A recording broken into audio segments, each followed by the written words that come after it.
നമസ്കാരം, പ്രവാസി മലയാളിയിലേക്ക് സ്വാഗതം. കേരളത്തിൽ നിന്ന് ഗൾഫ് നാടുകളിലേക്ക് പോയിരുന്നവർ പലരും കോവിഡ് പശ്ചാത്തലത്തിൽ നാട്ടിലേക്ക് തിരിച്ചെത്തിയിരുന്നു. നിരവധി ആളുകൾ തൊഴിലും ബിസിനസ്സും ഉപേക്ഷിച്ച് നാട്ടിലേക്ക് പോകുവാൻ നിർബന്ധിതരാകുകയായിരുന്നു അന്ന്. ഇവരിൽ പലർക്കും തിരിച്ചു ജോലിസ്ഥലത്തേക്ക് പോകാൻ ഇപ്പോഴും താല്പര്യമുണ്ട്. അങ്ങനെയുള്ള പ്രവാസികൾക്ക് തിരികെ എത്താൻ ഗൾഫ് രാജ്യങ്ങൾ സമയപരിധി നിശ്ചയിച്ചിരുന്നു. വിദേശികൾക്ക് വിസ നടപടികളിൽ നൽകിയ പ്രത്യേക ആനുകൂല്യം കുവൈറ്റിൽ ഈ മാസം അവസാനിക്കുകയാണ്. 6 മാസമായി രാജ്യത്തിന് പുറത്തുള്ള പ്രവാസികൾ ജനുവരി 31 മുൻപ് രാജ്യത്ത് പ്രവേശിക്കണം.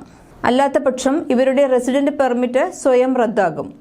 ഇതിനുള്ള നിർദ്ദേശങ്ങൾ നൽകിയതായി റെസിഡൻസി അഫയേഴ്സ് ആഭ്യന്തര മന്ത്രാലയം അസിസ്റ്റന്റ് അണ്ടർ സെക്രട്ടറി ഹവാസ് അൽമഷൻ അറിയിച്ചതായി അറബ് ടൈംസ് റിപ്പോർട്ട് ചെയ്യുന്നു. റെസിഡൻസ് പെർമിറ്റ് റദ്ദായാൽ പുതിയ നടപടിക്രമങ്ങളും അംഗീകാരങ്ങളും ഇല്ലാതെ രാജ്യത്ത് വീണ്ടും പ്രവേശിക്കാൻ കഴിയില്ല. Article 17, article 19, article 22, article 23, article 24 ദീർഘകാലമായി രാജ്യത്തിന് പുറത്തുള്ളവർ എന്നിവർക്കെല്ലാം ഇത് ബാധകമായിരിക്കും. ജനുവരി 31 ശേഷം മറ്റൊരു അവസരം നൽകില്ലെന്നും ആഭ്യന്തര മന്ത്രാലയത്തിന്റെ റെസിഡന്റ് അഫയേഴ്സ് വിഭാഗം വ്യക്തമാക്കിയിട്ടുണ്ട്. 6 മാസത്തിൽ കൂടുതൽ രാജ്യത്തിന് പുറത്തു കഴിയുന്ന 18ാം നമ്പർ വിസയിലുള്ളവർക്ക് 2022 ഒക്ടോബർ 31 ആയിരുന്നു കുവൈറ്റിൽ തിരിച്ചെത്താനുള്ള അവസാന സമയപരിധി.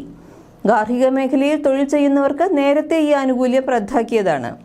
കോവിഡ് സാഹചര്യത്തിൽ രോഗം പടരുന്നത് ചെറുക്കൽ, വിമാന സർവീസ് റദ്ദാക്കൽ, തൊഴിൽ മേഖലയുടെ അടഞ്ഞുകിടക്കൽ എന്നിവ കണക്കിലെടുത്താണ് കുവൈറ്റ് വിസയുള്ള രാജ്യത്തിന് പുറത്തു കഴിയുന്നവർക്ക് രാജ്യത്ത് പ്രവേശിക്കാതെ താമസാനുമതി പുതുക്കാൻ അവസരം നൽകിയിരുന്നത്.